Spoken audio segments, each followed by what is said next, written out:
Fucking Badgers alive! Good evening, people.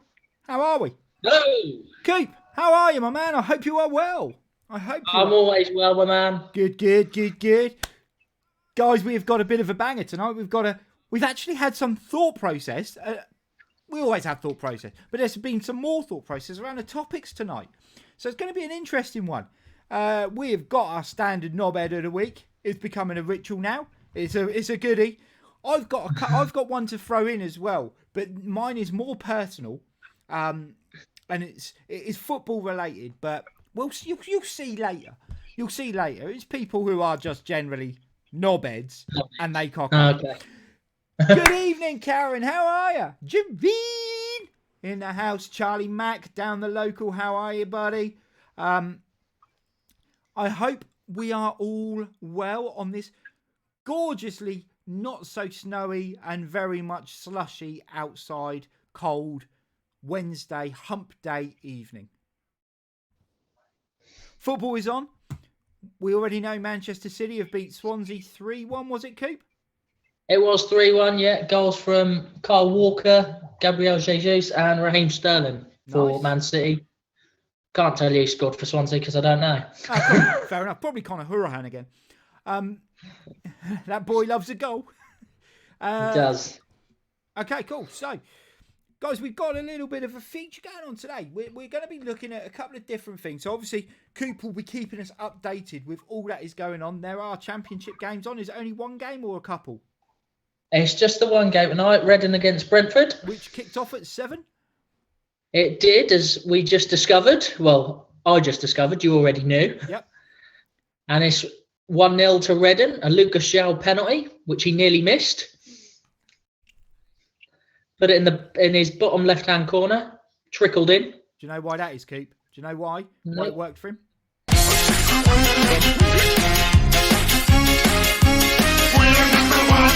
That's why. Okay. Did you haven't got that? You can't hear that, can you? No. Nah, brilliant. I could. I just played a little tune. Love it. Right, cool. So, we're going to cover off a couple of tactics. Good. Yeah, I am very well. Thank you. Snowing for you, Charlie. Yeah, we've had loads of snow. We could do with that a little. Well, I know Coop loves the snow.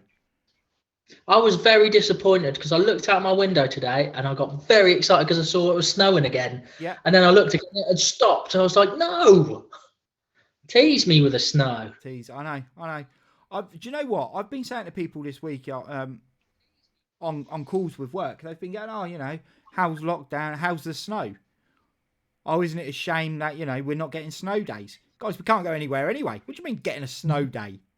So lockdown, no one's leaving the house. Irrelevant. Still a day of snow. It's still a day of snow, but it's not a proper snow day, is it? And equally, we were also discussing, completely non-football related now, snowing where you are as well, Zara. Oh, for God's sake, man, everyone's getting the snow. Cooper's going to be well upset. I'm going to break the rules, mate. I'm going to break the rules. I'm going to travel to snow. Yeah, not a place in particular, just to snow. Just to snow, just mate. To snow. Wherever the snow is, you'll find me there. Like the three shepherds following the star. Yeah. Peter's going to follow the snow.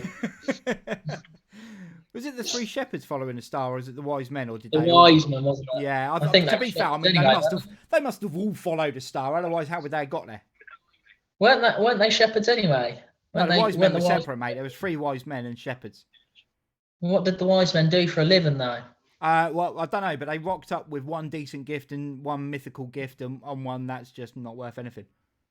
Nah, shit Christmas, really, wasn't it? Yeah, it was. Yeah, all in all, travelled down south. There's a ton. So you got loads down there. But we had most of it coming across from Sunday. It started coming down properly, didn't it? So Saturday night, Sunday. Yeah. So we've had quite a lot. It's been good. But I was having a conversation today. Lockdown has basically caused a stitch up. So if you're around about 20, 21, you will probably be the last batch of people ever to fully appreciate a school snow day. Now, nowadays you'd go online and you'd check to see whether your school's open, but I remember the days of huddling around a radio and waiting for your school to be read out on the radio as school's closed. And you're like, come on, please be next, please be next. And you think, oh, they're doing it in alphabetical order. No, they're not.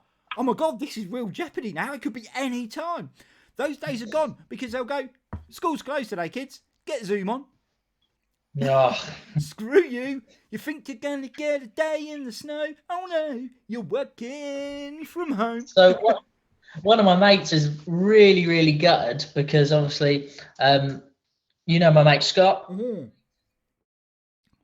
He's lived in Australia for 7-8 years, Yeah. and this is the first snow that's happened since he's been back. He's not seen snow in 11 years, and he Wow. can't go out playing it.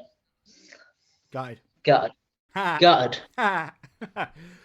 I feel for him, man. I love snow. Yeah. Fair. I remember when my school shut a few years ago. So the thing is, though, boilers are better now as well. I remember in my day, you'd have a massive industrial boiler, and they blew up all the time. So, I also nearly cried on a call today because one of the guys I work with said that he wasn't old enough to be my dad, but everyone else is in the team. The guy's 59, and I was like, "Well, hold on, how old do you think I am?" He started with, "You're nearly 50." And I said, "Well, the next big one is 50, mate, but Jesus." And he went, "What, 48? He said, "I'm sure you've said you're in your late 40s before." No, never. Even now, I can feel myself welling up again. I've been 40 minutes late before. Yeah. I was like, "Man, I'm 41. He said, "Oh, I could be your dad." No, screw you. You're not being my dad. No, rude. And then they said, "It must be the hair." I've got freaking loads of hair. What's up with you? Yeah, I feel you, mate. I feel you with the hair. Damn them people. Anyway, let's move on. So, Reading are winning. So, shall we kick off? Where do you want to start tonight, Coop? Where do you want to start? Wherever you want to start. So, shall we get this Knobhead of the week out of the way? No, let's get Knobhead of the week is a treat for people. We'll have that in a little while. Shall we start with? We can sandwich Knobhead of the week. You'll keep us up to date with any of the scores that are coming through from games tonight. I will. But let's start with Norwich because Reading and Brentford are both playing.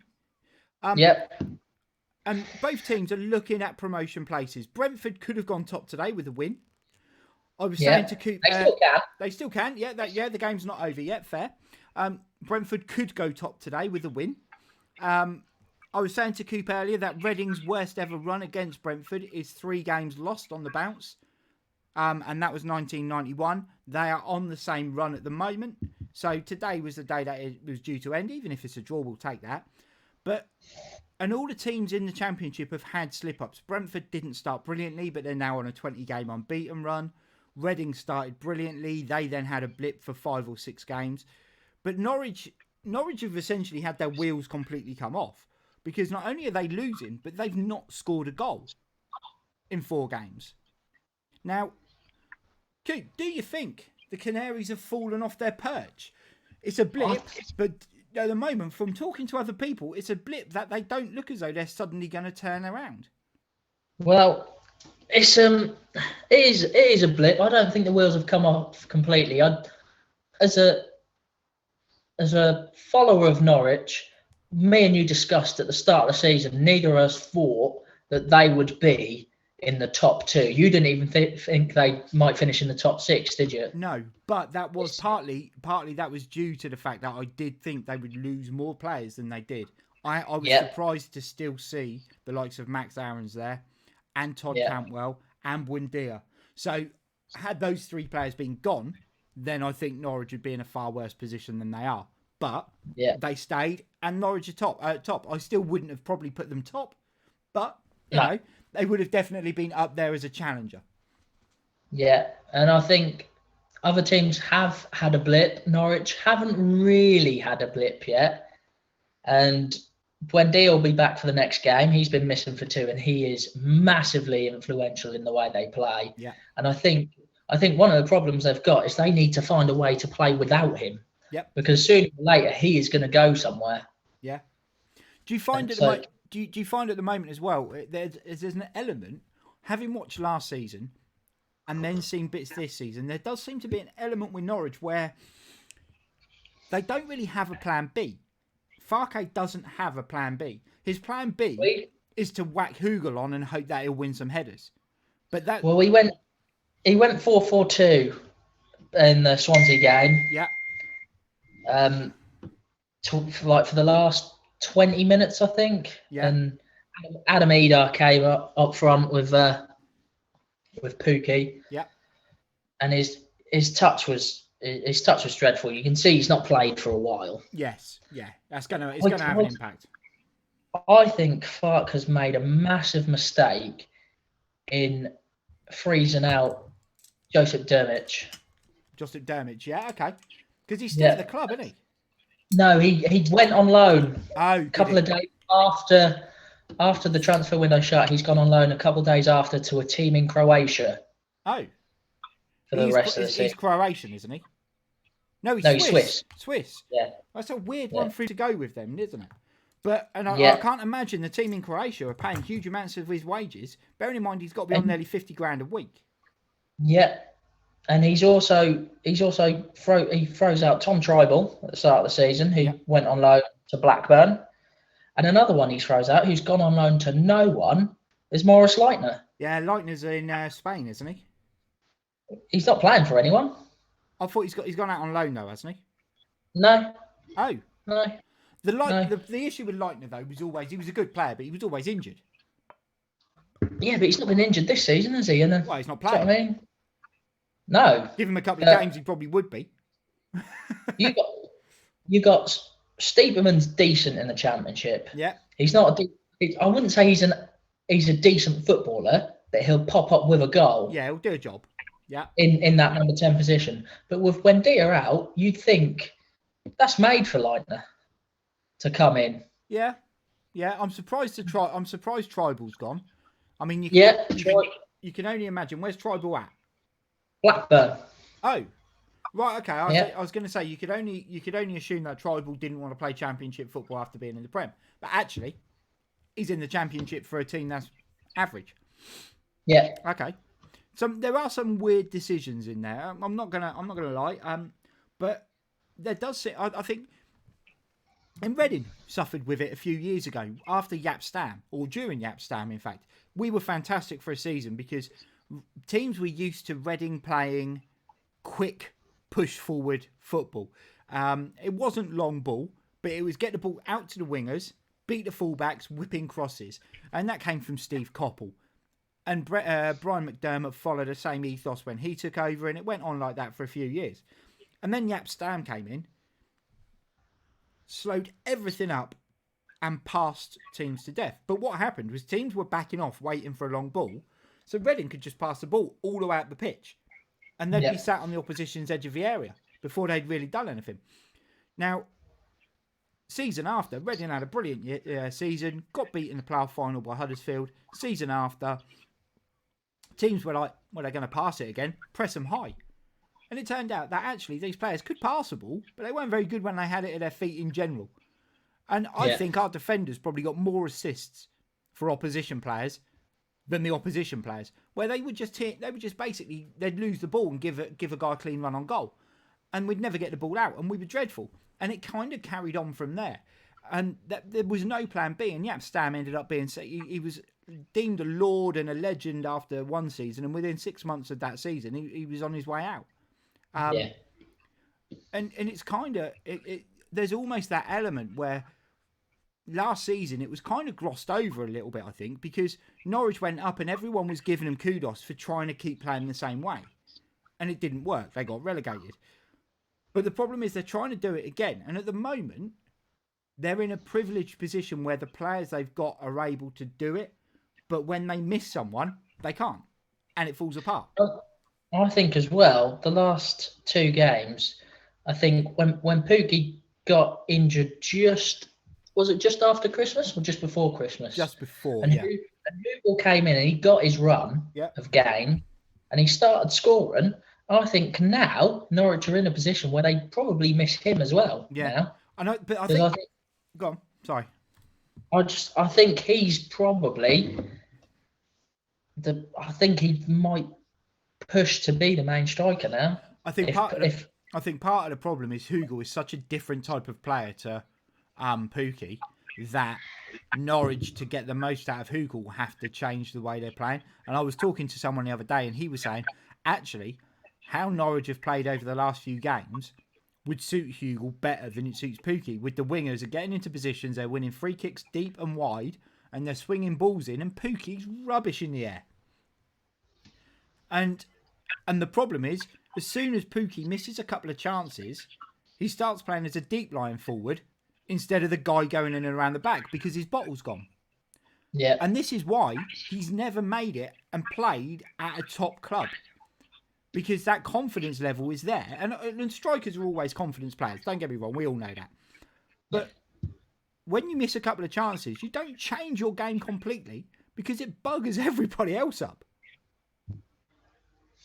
Yeah, I think what's key for Norwich is they now have a 5-game run against teams who they should be beaten. Now, someone else said the same. Who are bottom half of the table, and then it's Brentford after that. I think it's so Coventry, Rotherham, Stoke. Stoke are a tough cookie this year, though. Yeah, but I think Swansea and Brentford are the two. Didn't Rotherham pull out? Rotherham pulled out a decent result the other day as well, didn't they? Rotherham have pulled out a few decent results recently, but the problem is they're probably looking at it and going, "This is a prime time to play Norwich." But bear in mind, they've been. So you say they've been on a bad run. They only lost against Swansea. They drew with Middlesbrough, and they got beaten in the FA Cup to Barnsley with a half a second string side. I think the problem is it's the lack. It's the 4 games without a goal. Yeah, that is more concerning. The results, I mean, it's a draw. There's a loss in there. But it's the 4 games without a goal and without looking like they're going to get one. Yeah, I think earlier in the season, Norwich played Swansea at home, and I think they only won 1-0. Yeah. And I think Middlesbrough, who they drew with before the Swansea game, they also played away, and I think Norwich won 1-0, but Middlesbrough missed a penalty, and Norwich got a penalty. Yeah. And so it could have been basically the same results, really. Okay. So they're quite similar games. So I think Norwich fans are just sort of maybe getting a bit panicky Twitchy. because they've got a bit carried away early on. Yeah. No, that makes sense. But like they've said a team, any team at this stage in the season with that amount of points has always gone up. Always.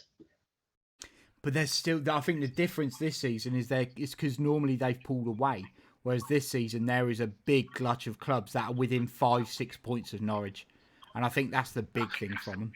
Just having a quick look, just saying hello to a couple of additional people in the room.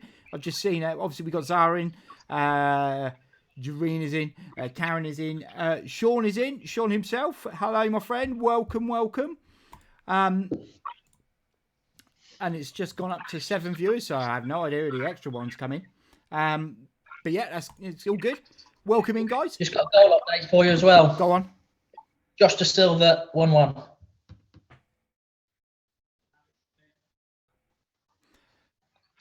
But Brentford in their last 3 games, I think, have been a goal down. Have they gone on to win? Oh, good. Hello, motherfucker. So yeah, they're now into the second half, I think. So what you could do then, Coop, is only update me if Reading score. That'll work. All right, I'll have to tell you to leave the room if. Yeah, you just have to do it in like Morse code, like 1, 2, home team.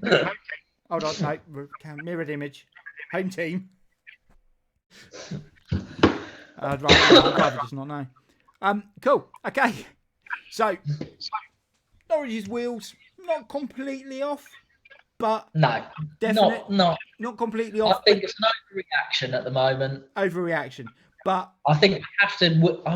Realistically, though, I'd say they have to get maximum points from the next 5 games. Okay, so not wheels off, but cause for concern. Yeah. Okay, cool. Well, this is going to be good too. When are Norwich next playing? Saturday? Saturday, yeah. And they've got, I think it's Stoke. Is it Stoke? No, it is. Stoke at home. Stoke at home this Saturday. And then Yeah. are they playing a Tuesday game next week? Yeah, I think that's Coventry Cool. on Tuesday. So Wednesday. Cool. So Wednesday, Coventry away. So by down the local next week, we will have a good Yeah. idea of where Norwich are at and what's going on. So fingers crossed they can pick up a result against Stoke and against Coventry. And then, everyone will be happy again. The fickle Norwich fans will be back on Farke's a hero. And so we're going to win the league. We're champions. All that kind of shizzle. Yeah, cool. Brilliant. And if not, I'm sure they'll say something, well, we ain't lost a derby in 20 years or whatever it is. Yeah. Beat Man City last season, though, didn't we? Best team in England, didn't we? And Leicester. Anyway, let's move on. To Norwich fans. on to our new feature. Ooh. Well, it's not new. Well, it's not new, is it? It was on last week, but screen flick. Boom. Knobhead of the week.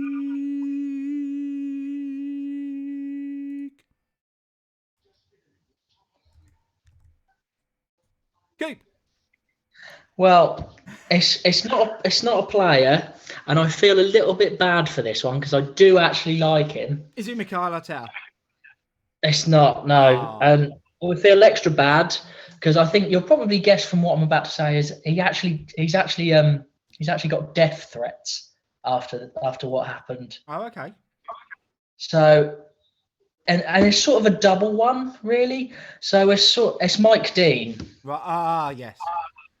But also Lee Mason as well, who was the VAR for the incident where was it Souček? Yeah. Got sent off for elbowing Mitrovic. Yeah.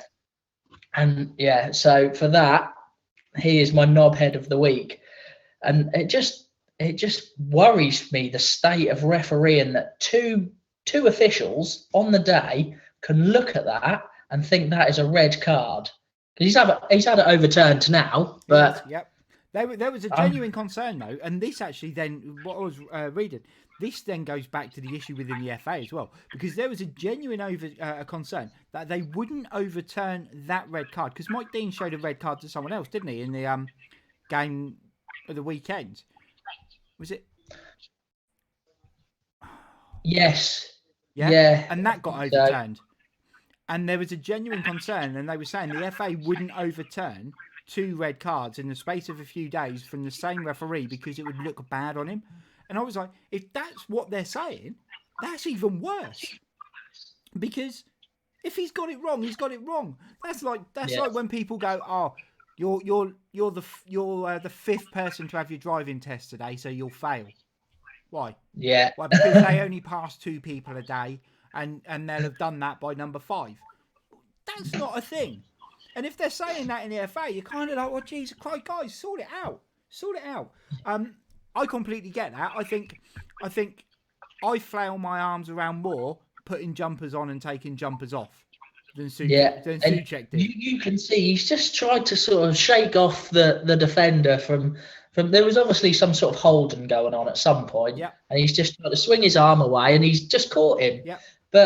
And Mitrovic, to his credit, has gone up to the ref and tried to. I think. Yeah, he did. Yeah. Tried to, but what's he gone down for in the first place? Because it's only a little brush. He got caught, and he went down, and then he got up and he said he didn't. It wasn't purposeful. He didn't. He was basically pulling his arms out to get. It wasn't anything. Yeah. And you know what? If you're going to have someone do that, Mitrovic is the person you want it done to because he's would have dished it out left, right, and centre. But he also strikes me as not being a kind of Diego Costa knobhead. Not a dick. Yeah. Yeah. He's not a Diego Costa style knobhead of the week. Yeah. And all that thing was going on, and Souček's openly sort of, why? What are you sending me off for? But there was no. They watched it numerous times. Mike Dean saw it initially. It then went to VAR. It begs the question: why is he not going and looking at the monitor? I was worried that when he did look, because he did go and look at the Oh, did monitor. he? Okay, I missed that bit. Yeah, it worried me that they showed it. Sorry, in You went all Norfolk. You shoot it. I've been caught out. It worried me that they showed it in slow motion, and it always looks worse in slow motion. Yeah. But then they showed it again in real time, Yeah. which you can see from the real time. You can see that it's no way ever a red card. He's not meant to do it. Nah. It's the equivalent to banging your funny bone on something. You never mean to do that, do you? No. It's like getting a football in the bollocks. No one wants it. It's happened to all of us. No one wants it. No. I think it's just you, Doreen. I'm not getting any echo. Oh, maybe a very, very small one. But I don't know where from, so it's fine. Amazon. Yeah, Amazon's calling me. But yes, you're right. There is a very, very slight one, Doreen, but not massively noticeable my end. But yes, So that is my knobhead of the week, Yeah. Mike Dean. I don't know, Unfortunately, and he is actually refereeing now. not the Reading game. No, he's refereeing the Leicester Brighton game, Cool. FA Cup. Okay, let me just. See, I'm not going to start tweaking settings because it'll go hideously wrong. And at the moment, while it's not too bad, we'll just run with it. So we move on. So that's your knobhead of the week. Shall we look at Yeah. my knobhead of the week? Go on, I'm intrigued. So you will lose it. Have you got a screen in front of you, Coop? As in, you can see what is coming up on the screen. Cool. Yeah. Guys and A girls. bit of a delay. That's fine. Yeah, there it always is. Yeah, there's about 5 seconds. Guys and girls, have a look at this and tell me where the issues are.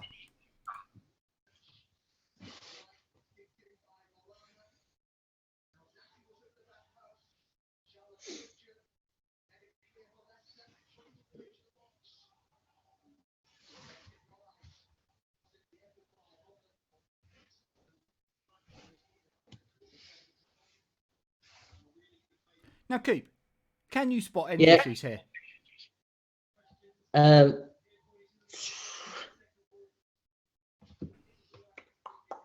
guessing the John Terry one. Where's the issue? Postage. Oh, no. It's far more straightforward than that. And it's cheaper. That's not a concern or a question. I suppose so what we're going to do here, guys, is I'm going to tell you where the issues are. Okay? If you're on here, you would definitely spot one of these. First of all, Yep. that's not England's home shirt. Which one?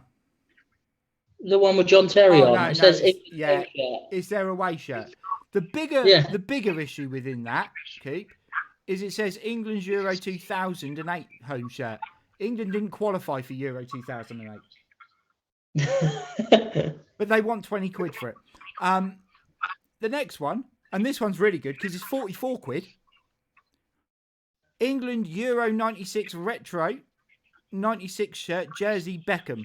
Don't know why it says Man United on there. It's the England grey kit from Euro 96. Beckham wasn't in the squad. 44 quid. I mean, that's a collector's item because someone's cocked up and put the wrong sticker on it. Shall we move on? Because if you look in the background,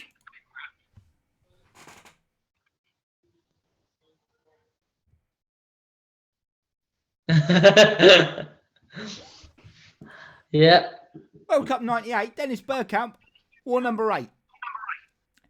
This guy has bought the numbers and the prints and put them on himself and is now trying to sell his Dutch shirt at a higher price, but he's bought the wrong numbers. The thing is, though, the the Bergkamp one, Yep. a lot of people won't notice that. I mean, I didn't. Yep. But I did. I wouldn't have known Dennis Bergkamp was number 8. And No, but But you would have been very upset when you realised late at some other point when someone pointed it out to you and you spent best part of 30, 35 quid on a shirt that's retro and hideously incorrect. Yeah. So those are my 3 knobheads of the week. But also, because we're looking at eBay here, I want to go through as well how sometimes... Have you emailed them? What? Have you emailed them to tell them? Oh, no, because I'm not buying them. I know better. I just let somebody... They've won the Knobhead of the Week award. Oh, yeah, I could do. Yeah, I could. Yeah. Guys. Golf clap. Knobheads. Right.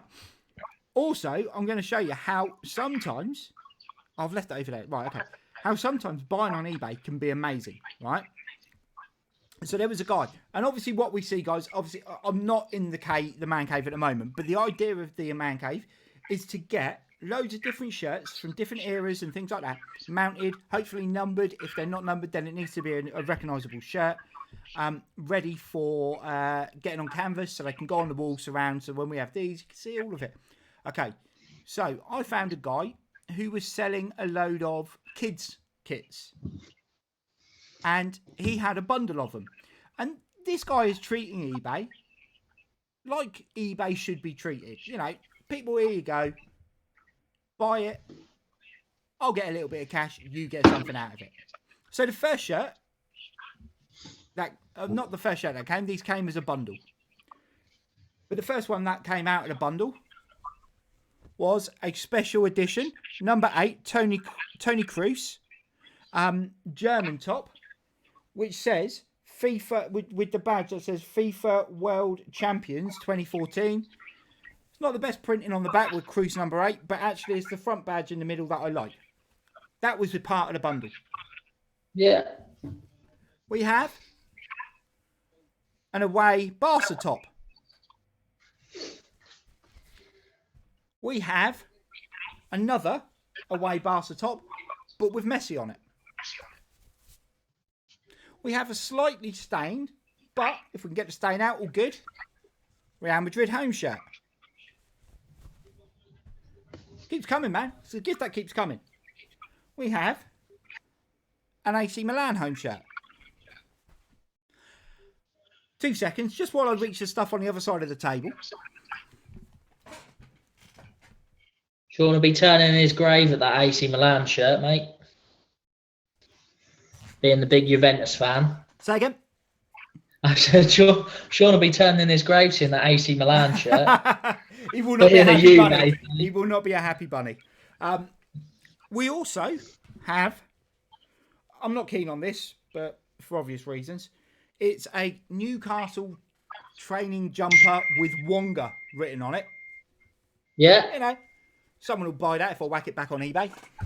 Is it not got Joe Linton on the back? No, Joe Linton. No, Joe Linton. Joe Linton, man. And then equally with a tag still, but we'll use these to either wipe my arse or the car. A pair of West Brom shorts, right? I don't know one West Brom fan, mate. No. Not legit one. No. Now, the reason they're all official, they've all got the proper tags in them. They're all embossed, everything. I paid 19 quid for all of that. There is another shirt that I've got as well, but 19 quid for all of that. Okay. And the reason I think that people didn't bid for it was because this guy put on his thing, I cannot confirm that all shirts are legit. Okay, fair enough. Honestly, I like that. The only one that isn't legit, still looks legit, but I've had a look through and I can never find this shirt anywhere. And it is a Sevilla away shirt. Okay. Now, it's got to be like a training top or something like that. Because it's got the Sevilla badge on it. It's got embossed Joma, but then there is no label inside about it being Joma, and then it's a made in China tag on the inside. But, you know, that's all right. If that's the only one that isn't legit, 19 quid, bonza, okay? Still looks like a nice shirt, though. It's all right. Izzy may get that. Happy Christmas, girl. So that's what she's always wanted. What she would have wanted. So I thank your daddy. Yeah. So that was a buy that went well. Okay. Get Ramos on it, by the way. On the back of the on the back of the Seville one or the Madrid one. Yeah. Yes. They're kids' shirts, so they work quite well because obviously the man cave's not big, so I can get a smaller box canvas. They go on there, beautiful, everyone's happy. I then got very excited because growing up, my favourite players were Alan Shearer, David Platt throughout different generations. And when I look further abroad, Roberto Baggio, when I was first getting into football. God, absolute God. And I find a guy who is selling a Roberto Baggio Italy 94 World Cup shirt. 15 quid. I was like, mate, I'm having that. It's like, admittedly, he missed the penalty. That meant Italy didn't win the World Cup. But they would not have got to the World Cup final had he not been there. He basically single-handedly got them there. Okay? Now, what drew me to it even more was this guy. Oh, hold on. I'd already mounted it. What the bloody... Oh, that was me. He'd already mounted the shirt. It was already mounted on something. I was like, brilliant, that saves me a job. It turned up and it's on the frame and everything. Yeah. How do you think this could have gone wrong?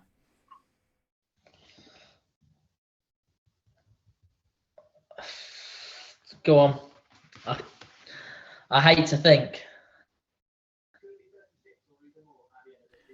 He's fucking cut the square out. He's cut the shirt apart just for that bit. Oh, no. It is just the back patch of the material. Now, what upsets me even more is it was an official one. It's even got the freaking Diodora badge in the back. It was an official one, and some knobhead has hacked it apart. Oh, he is knobhead of the week. 15 fucking quid. 15 quid for a shitty frame. And a third of a Roberto Baggio shirt. He's even cut off the collar. He's cut off the freaking collar. Oh, I can't deal, mate. On the flip side, I'm sure I'll be able to find a canvas that will hide all the issues. He hadn't even stuck it on. He'd stapled the bastard. So on a bib. To be fair, I only need to find the front part. I could probably stitch it together. Yeah. I wonder if he's still got the front of the Italian shirt. Yeah, for another 15 quid, mate. Exactly, yes, on another Good Sleeves Lord. are a fiver. Oh, Badgie, I know. But yeah, what I feel really good about is he was also selling a Davor Suker Croatia number 9 one, Croatia away kit from the 98 World Cup. And it didn't ring any alarm bells really, but he said when he was taking it off the mounting, it got a split that was all the way up, and I was like, oh, well that's weird. Partly, why is he taking it off the mounting, and how the hell has he got it attached to the mounting? Now I quite clearly now know that that was only the back of the shirt as well, and in fact he's actually saved me some cash. I also think he probably may well put it back up on sale very soon, and there's no issue with it, but he suddenly thought, shit, this guy's going to complain if I send him 2 cut out shirts. Just keep looking for it, mate.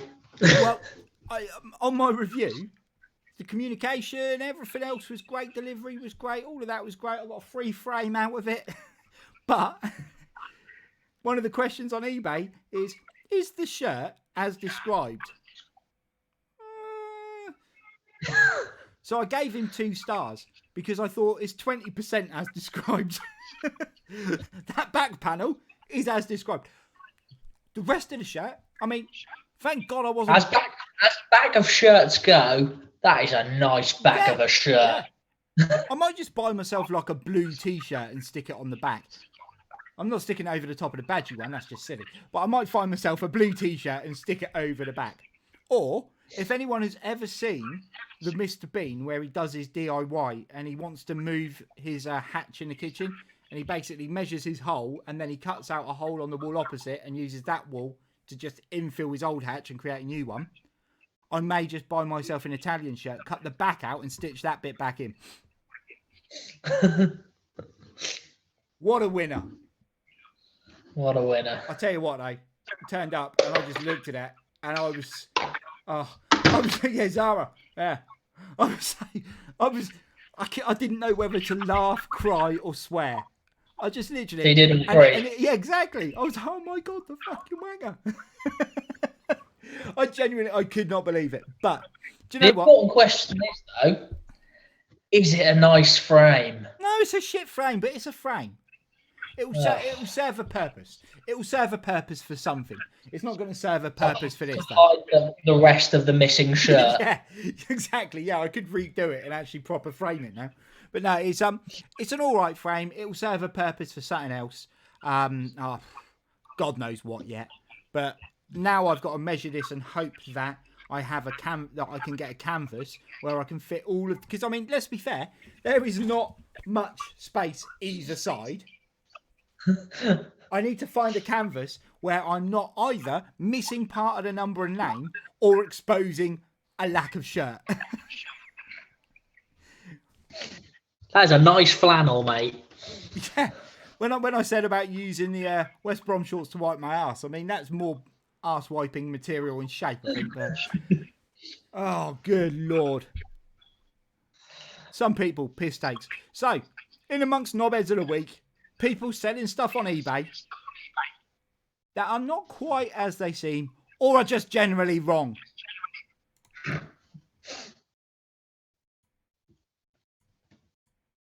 Knobhead of the week.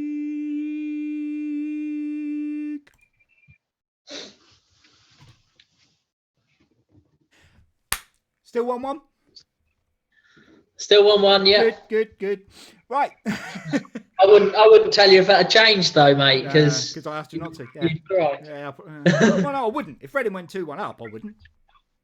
Yeah, they haven't. No, they haven't. So it's irrelevant. Yeah. Okay. So moving on. Next topic today, we are looking at the drastic rise over, or not rise. The resurgence of Villa over the last sort of 2-3 years. eBay lessons. We all have to learn these things. Yes, we do. We do, Jabreen. We do. And I learnt them at my cost, but thank God the second lot came through and was good. Because if that had been crap, I would have deleted my eBay account, probably sworn at numerous people on there, got kicked off of eBay, and yeah. So, lesson learned. If I can make a fiver out of those West Brom shorts and that Newcastle top, then I'll deem that as a good deal. So stick Joe Linton on it, mate. Get Joe Linton. You'll get so much more money for it. Yeah. Well, it's Wonga on there as well. I'm going to say, look, Wonga coming your way. Spend money to get money. Yes. So the resurgence of Villa against the ever decreasing decline of Arsenal. And I now look at it and I think there was a lot of mocking when Wenger went, 3 years ago now? Yeah. Yeah, 3 years ago, 3 and a bit years ago.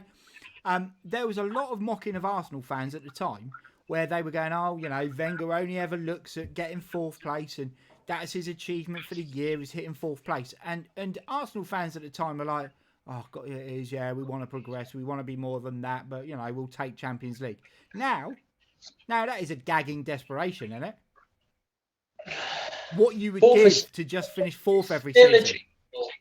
What? 4th is still achievable. In this season, 4th is still achievable. Not the way Arsenal were playing. You were playing. I mean, they've been unlucky. Villa game, Villa were better, to be fair. But in the Villa game. Leeds on Sunday. Yeah. Leeds are playing well. And we got a draw with them 0-0 though with 10 men last time out. Yeah. So, and Partey's going to be fit. Tierney's back. Yeah. Tierney's a massive, massive player for us now. Yeah. So, and I just think he frees up Saka a little bit as well down that left-hand side. Yeah. No, I agree. But they've not been out long term, and Arsenal have been languishing mid-table most of the season. Partey's been out long term, pretty much. He's struggled to get going until the last four or 5 games. Okay. He missed the majority of the start of the season. He came back for the Tottenham game, and then he walked off in the middle of their first goal. And he only came back about 4 games ago, didn't he? So he's not really played much at all. No, he's played probably about 9 games this season. Okay, how many games are we into the season? 20? 22 now, I think. Okay, cool. Fair enough then. Fair enough. So, but I think there's still. I mean, Odegaard has looked as though he's going to be a player. The problem. Yeah, is, we know that, though, don't we? We knew that anyway. The problem is you've got him for 15 games essentially. Yeah, but that could turn into something more permanent. I think that all depends on what Zidane does at Real, whether he stays or goes. That seems to be the murmuring from the Odegaard camp. Well, yeah, I think Real Madrid are having a massive clear out in the summer anyway, aren't they? But he'll be one of the ones they want to keep because of age and his general ability, especially if he does well for Arsenal. Possibly.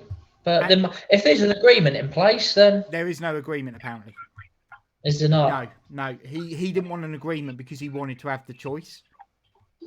Have you heard the Ramos news? He's leaving. So he's rejected a 2-year contract extension at Madrid.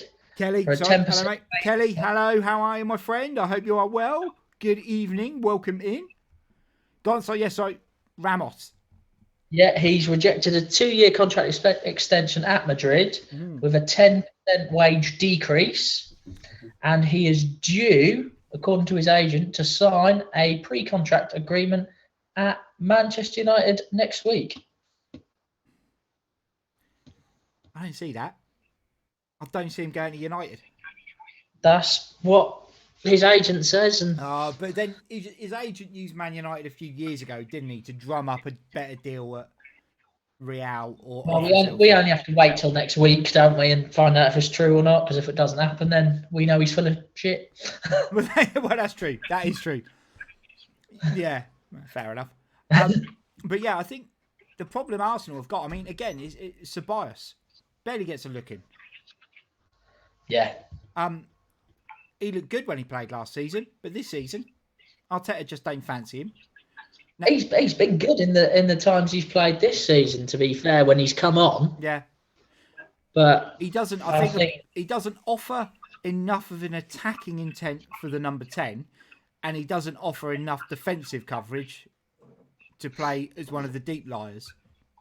No, he's more of a box to box, I think, isn't he? Yeah, he is. And Arsenal don't play that way. No, I think he'd look really good alongside Partey, but he would. But Xhaka's really settled in there now with Partey, I think. We can't have settled that well. Partey's only played 8 games. Every single game he's been in there with Xhaka. But Xhaka is someone who has turned it around, considering there was stripped to the captain. Yeah, so he looked like he was going to get booted out. I still don't rate him. Xhaka's one of these players who can turn back the other way very quickly, I feel. Yeah, a couple of dodgy games and he'll be dog shit. Just a goal update in the FA Cup. 3 minutes in, Everton 0, Tottenham 1. Oh. And I think it's Davison Sanchez from a header from a corner. Interesting. I could not believe, actually, looking at the league table, just sort of skipping and hitting Tottenham. Obviously, after Villa won, Villa went above Tottenham, and I couldn't believe where Tottenham were in the table, bearing in mind they were topping it just before Christmas. That's what I'm saying. The top 4 is so achievable still. For I think probably anyone, even as far as maybe even 12th. what is that where Arsenal are? I think Arsenal are 11. Yeah, it's achievable all the way down to Arsenal just to give them hope. It's achievable all the way down to wherever Arsenal are. No, I went one place below as not to be put out as bias. But yeah, it's all the way. I mean, it's well achievable for Sheffield United to finish in that. Sheffield United are still in the shout for Europe. Bradford could get in there. Oh dear God. Yeah. So, but then the resurgence of Villa, and I mean, we're talking about bad signings that Arsenal have made and poor decisions, management, board level, that sort of thing. Villa have been very lucky that they got if they'd been given the money that they've had over the last 4 or 5 years, the 3 seasons in the Championship without Tony Zaya, and then the guys who came in after Nassif Sawiz and the other dude, if those guys had had the cash, or if they'd been going into Villa the year before they got relegated, or 2 years before they got relegated, Villa would never have gone down. But no, I don't think Villa should have gone down. To be honest, they had too many players. But they cocked up. All of those transfer dealings were bad, and then they sacked Tim Sherwood. Tim Sherwood would have kept Villa up that season, no doubt. And they brought in a guy who had limited experience in Rene Gard, who they thought that bringing in a French coach would get the best out of the 50 French players they signed in the summer before. What? He's a former Arsenal player, wasn't he? He was. Yeah, he was. Yeah. He was a bang average Arsenal. Legend. Bang average Arsenal Could have kept him. You'd have got in that top 4. Oh God, no, we wouldn't. But yes, so. But then when they got relegated, they made a heap load of bad signings. And it took 3 years to get back up. And, you appreciate. But, I mean, they bought Ross McCormack for a stupid amount of money. And Ross McCormack, on the face of it at the time, wasn't a bad signing. He's done nothing since, though, has he? But he was only a bad signing at Villa. He went off to the A-League, didn't he, in Australia, and he was amazing. He scored an absolute... I know it's a rubbish league, but he scored an absolute shed load of goals over and out. But then that's it. He's been rubbish ever since. I don't even know if he's got a club anymore. I could do it, the A-League. But he's... it's just not really worked out for him. And I mean, they also signed... I always said at the time, when they bought in Roberto Di Matteo, he wasn't there to get Villa promoted. He was there as a big name to entice players in. Simple as that. Who do you entice in? Kodja. He was really good for 2 years. Massive name. No, but you know what I mean. No. If you got a bit of cash. Who did John Terry play under? Steve Bruce. Mate. You had Steve Bruce. Well, you know. Joe Linton. You could have had Joe Linton. Thank God Steve Bruce got sacked. So I've also come to the conclusion Steve Bruce is just a massive wind-up merchant. Yeah. Managed Sunderland, now at Newcastle. Managed Birmingham, then Villa. Managed Sheffield United, then Sheffield Wednesday. The guy's got no scruples, mate. Give him a gig. Wound you up. Yeah, he wound a lot of Villa fans up. But the guy's got no scruples. He don't give a toss. What? I managed your rivals? Yeah, but I'm going to come in and tell you how I didn't like them. Paul Lambert, mate. Yeah, Paul Lambert was out of ideas by the time Ipswich was the biggest gig going. Bit different. They're down to 11th now. Yeah, I saw. But so the resurgence of Villa, I mean, obviously they came up last season and they scraped. They scraped survival. But I said constantly last season to yourself, to others, that actually a successful season for a promoted team is anything of 17th and above. And it showed. Yeah. And Villa last season bought in players that they thought were going to be enough to get them to the next level. And they didn't. They got them to sustain. The signings that have come in this year, I think Dean Smith worked out a way of how he wanted to play in the Prem, and it was just finding players to fit that mould. And then you look at the guys he's brought in this year, and every one of them has been the perfect fit. Yeah. Ollie Watkins offers exactly what Villa want from a lone striker. Yeah. I think last season the best thing Villa done was stick with Dean Smith. Yeah, I agree. Because I think there was a lot of people who probably wanted to see him gone at one point, didn't they? Mm-hmm. The middle of last season when it wasn't going quite as well. Yeah, and he wasn't getting the results, and it seemed. And I just want to ask you on that: do you think if he hadn't have been a Villa fan, do you think they would have got rid? No, I don't think. No? I think previous owners possibly would have done it, but I think the owners that went in had a plan of when they wanted to go up, and it was ahead of schedule. They wanted promotion, but they planned to establish themselves as a Premier League team within 3 seasons.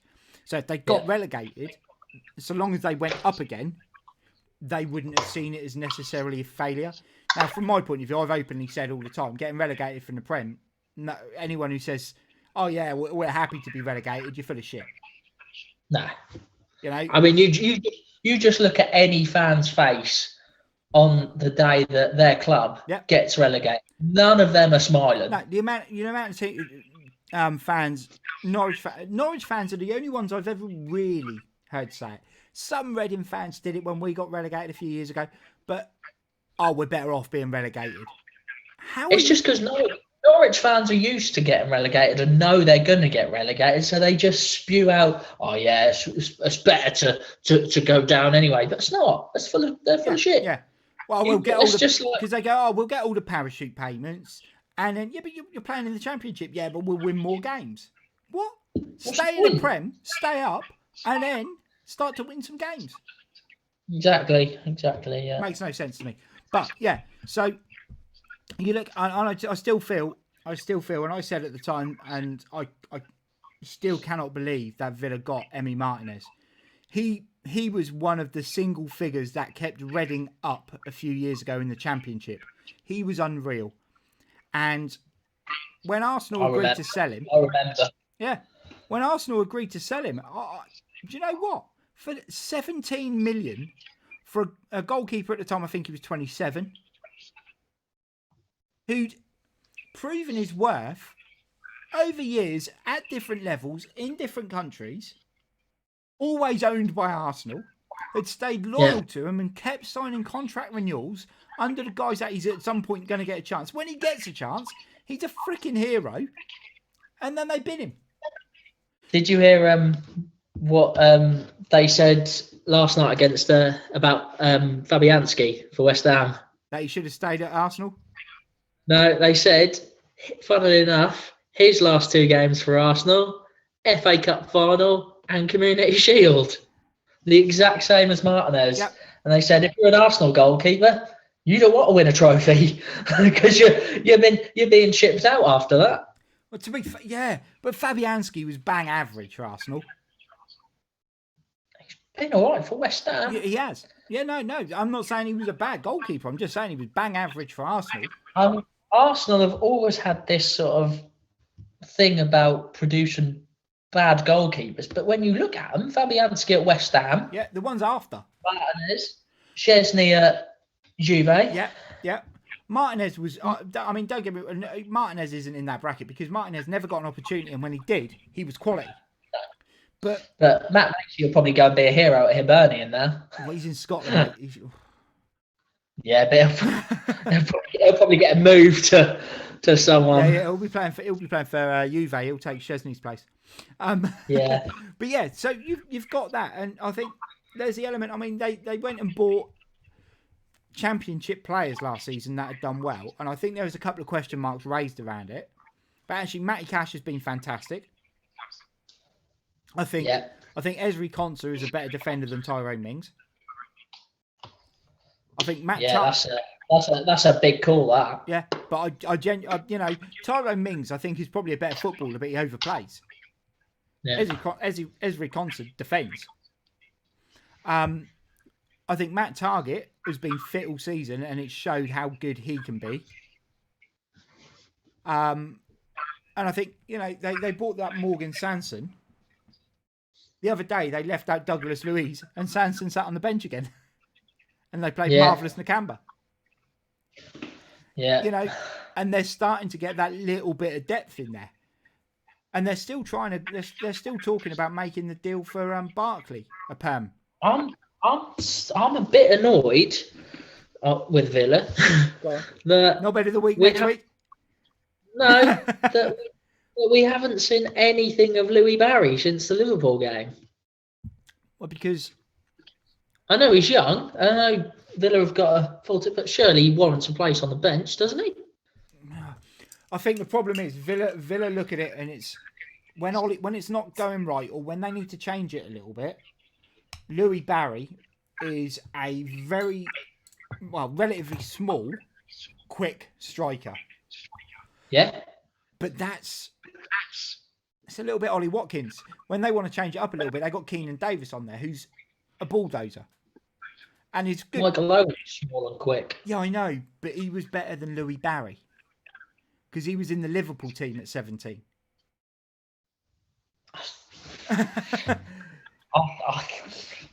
I think Louis Barry is probably your second best striker.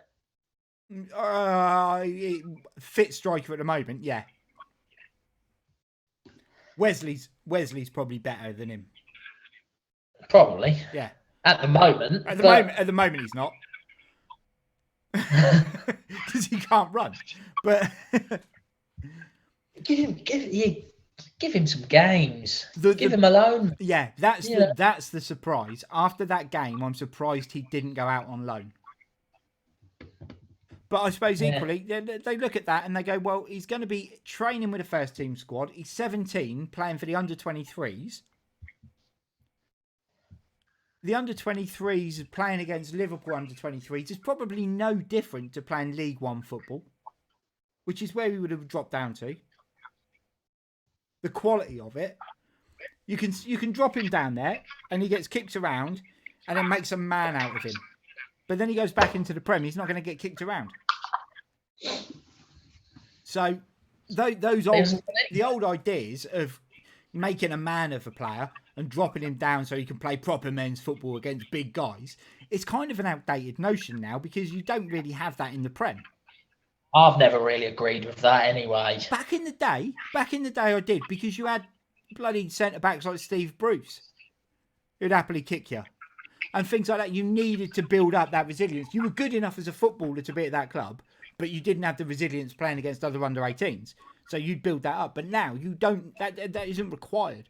So actually, the only thing you're missing would be the exposure to a fan base. But no one's got that now anyway. So you might as well carry on and learn your development at the club where they can train you how they want. And I just think with 9 players allowed on a bench, I just think stick him on the bench. Is it 9? I thought it was only 7 now. I thought he changed back to 7.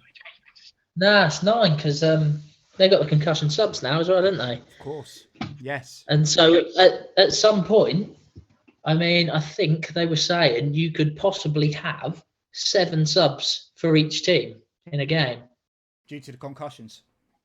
Yeah, because you get two per team, don't you? Yeah. So if you use one, the other team get to use another sub whether they've had a concussion or not. So really? I didn't know that. Yeah. Look at that. Rules. Just to make it fair. Rules. Love it. Yeah. Well, it's not really fair though, is it? Because if someone's got a concussion, they have to go off. You're not doing it through choice. Yeah, but you get a fresh player. Well, that's the. Yeah, but the chances are they're not. If you've made 3 subs and you get to bring on a fresh player, I know in circumstances, but say, Gareth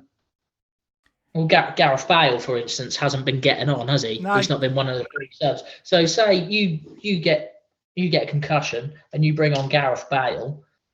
I mean, currently it's not really a big thing, but I suppose yeah, I mean, it makes if you bring on someone of that caliber, that's not really fair on the other team who've also used 3 subs. No, I suppose it makes a difference as well, depending on which team you're at. Because if you're a Man City where you've got 2 first 11s that are interchangeable, then having that additional sub is harsh. If you're at Sheffield United where your backup is all under 23 players and half of them are going to be making a debut, it's a bit of a kick in the face. Because those kids are on the bench to get some experience of being in and around the first team squad, and all of a sudden you've got to bring them on. And Man City go, brilliant, let's get on Aguero.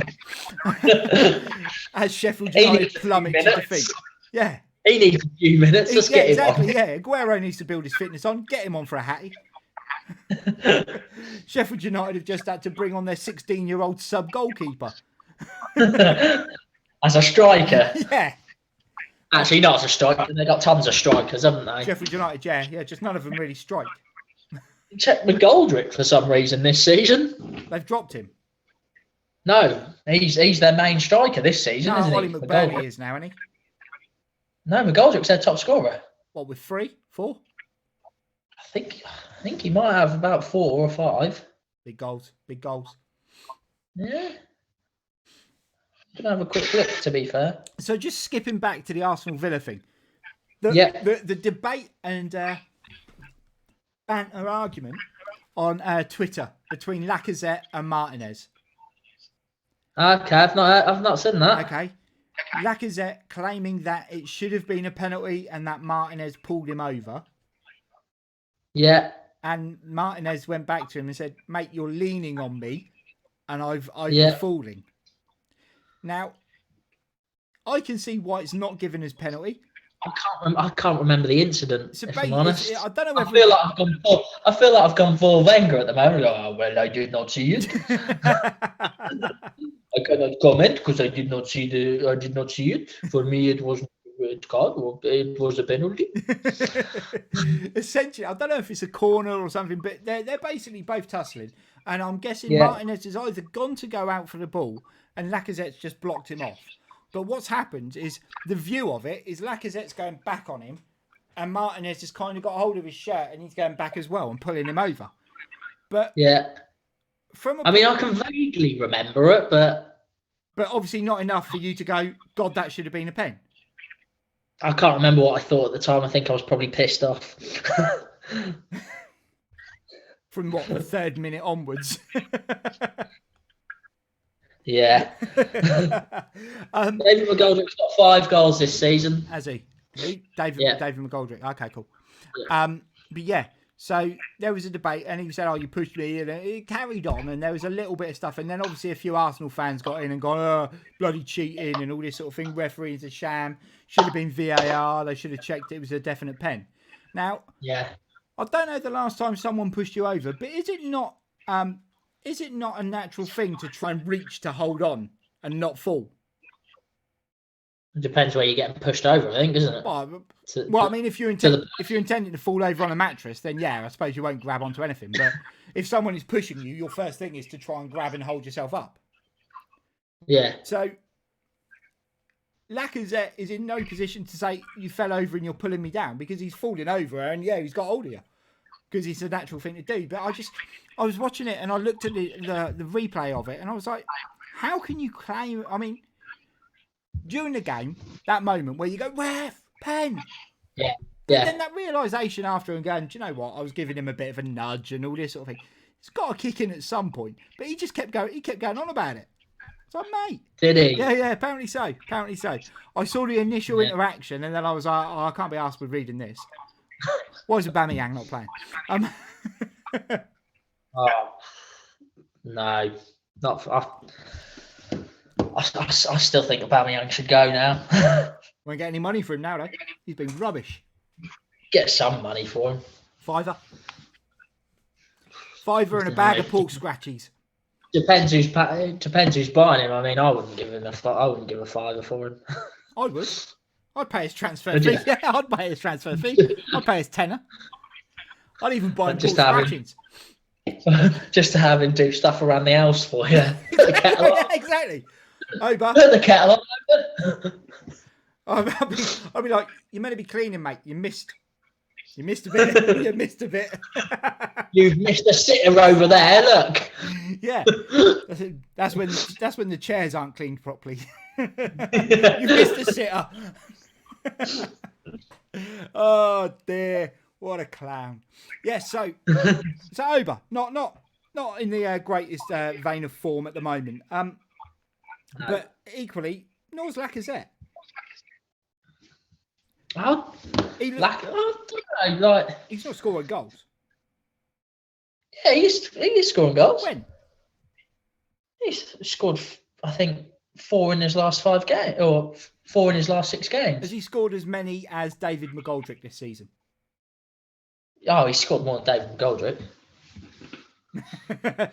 He scored 4 in his last 6, but when was the time he scored before that?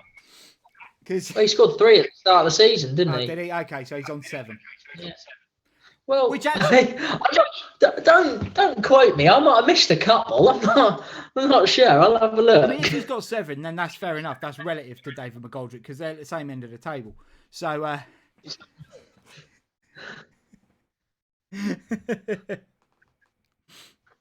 He's got 8. He's got 8 goals this season and 1 in the Europa League. okay. One in the Ropey You League. know I love that Europa League. Get that Ropey League, go on. Big fan of the Europa League. Did you see our boy, old Harry, back in at oh, what have I done there? Wrong button. There we go. Old Harry back in at Bournemouth as assistant manager. Redknapp. Yep. Easy. Yeah. Gone in as Did that happen today? no, yesterday. But what I found really bizarre. Because Woodgate was in charge last night. Yeah. Woodgate was in charge last night. He's caretaker manager, Yeah. and Harry Redknapp And has Harry's assistant. gone in as assistant. Now, last time I checked, you don't tend to get an assistant caretaker manager. So Well, that's terrific. So- Absolutely terrific. terrific gig. Yeah. So clearly what's happened here is either Woodgate has gone, I'll be shit on my own, but I want this gig. Harry, come and help us. Or Harry, come and help us. Like, Harry comes out, right, well, I have to get Querchi in and Nico Quencher. yeah, exactly. Cratchy. Jermaine. What's Pedro doing these days? We'll get Jermaine. No, Rangers need him. Stevie's not going to let him go. No, that's true. Yes. What's old J-Mo doing? Old David James. What's J-Mo up to? Probably bleaching his hair, mate. In Iceland. And I don't mean the country. He's in there with Kerry Katona. Shopping for prawn. This is taking a turn, hasn't it? Oh, it's the end of the night, isn't it? He was watching down the local last night. They were talking about Iceland and Kerry Katona. Yeah. Guys and girls on the chat, obviously other supermarkets and frozen meat stores are available. As are Other goalkeepers are also available. as are Mothers of the Year. Our other ones are also available. Kerry Katona shouldn't win that just for having the most children. And the store is vag.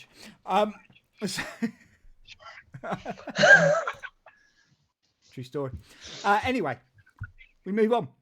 So we've covered all the topics. Give us a quick roundup, Coop, before we finish. Give us a quick roundup of all the scores going on at the moment.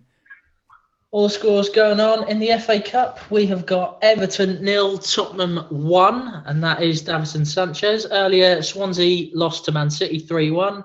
Leicester Brighton is 0-0, and Sheffield United Bristol City is also 0-0. Celtic are 1-up in Scotland. If anybody gave a Well, Celtic, no, come on. Celtic are battling it out for second place. yeah, they're about 20 points adrift, though, mate. Yeah, but battling it out for second place with whoever's third. Yeah. Yeah. And in the big one in the Championship, it's 82 minutes in, and it's still Reading 1, Brentford City 1. Ooh, squeaky boom time. Yeah. Cool. Guys and girls, it has been a pleasure as always. We will be back same time, same bat channel next week. We will have our normal stuff going on, but we will also have our update from around Europe. So if Sean himself is still in, I'm trying to get our German correspondent in next week, and then we will get an Italian review for the week after. But if I cannot get the German in, what? Yeah, because the Champions League starts again next week. Exactly. So if I can, but the big one, Thursdays, Europa League. The Europa League is back. If we cannot get the German in, then we will endeavour to get Italy brought forward in prep for that. But I'd rather have Italy done as a roundup after the Champions League. Yeah. But we'll see what we can do. But yes, that will be back. We will have a new Knobhead of the Week.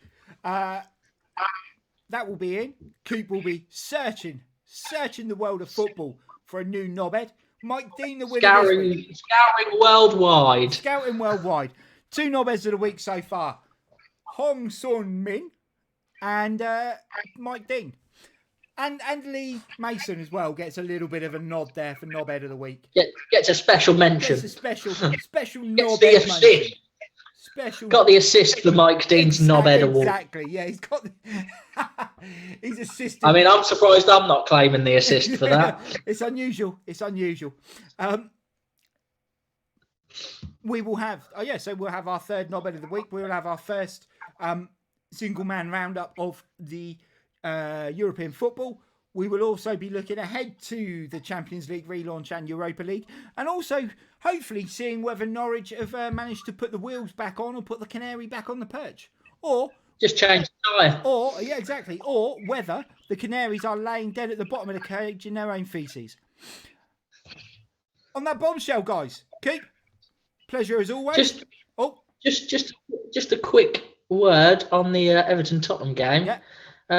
No score change, but no Gareth Bale in the squad. In the squad? No, not even in the squad. To be fair, Mourinho did say last week that he's been a lazy bastard training. He is, but you think FA Cup, give him a run out? Mourinho won't play him. Irrelevant. If he thinks he's being a lazy bastard, he won't play him. So do you think that'll be him done now at Tottenham? Nah. And on that bombshell. They're paying him too much money. They can't afford to do that. Coop, it has been a pleasure. Guys and girls in the chat, it has been a pleasure. We've got a number of people in here today, so stick around. We are going to go and have a little raid and see what is occurring elsewhere in the world. Let's have a little cheeky raid. Who's on? Wow. I mean, when I said earlier there are big people on. David Mailer. Remember David Mailer? I thought you were going to say David May. No. Just as good though. David Mailer of Sunderland, Hull City, and 5 games at Reading fame and Ireland. Yeah, vaguely I remember him. Yeah. Currently twitching. Playing FIFA 21, so we won't go and see him because FIFA's shit. I'll go and watch him sometimes. I'll go and listen to his dulcet Irish tones and then leave quite quickly. Let's have a look. What should we go and see? What's going on? Oh, there's been a goal. Where? You're not going to be happy. Oh, piss off. You're not going to be happy. It's a second for Josh Da Silva, and Brentford are 2-1 up with 4 minutes left. To be fair, you're going to be less happy. I am less happy. I'm not happy. You will be less happy. I got very excited quickly because I didn't realise it was Brentford at first. Oh. I was like, oh, bloody hell. Right. Yeah. Alex Early is currently playing some tunes. Let's go and have a little chill out with the boy Alex. Alex Early. Good lad. Been in the channel numerous times before. For some reason, it is not letting me put in his name. What the hell's going on here? Alexander Early. There we go. Let's go. Give Alex a little raid. Give him some love. Drop in some badges. A raid incoming to Alex. And we will catch you same time, same back channel next week. Until then, though, you'll catch me tomorrow at 12:30. You'll catch Coop here again next week. Peace out.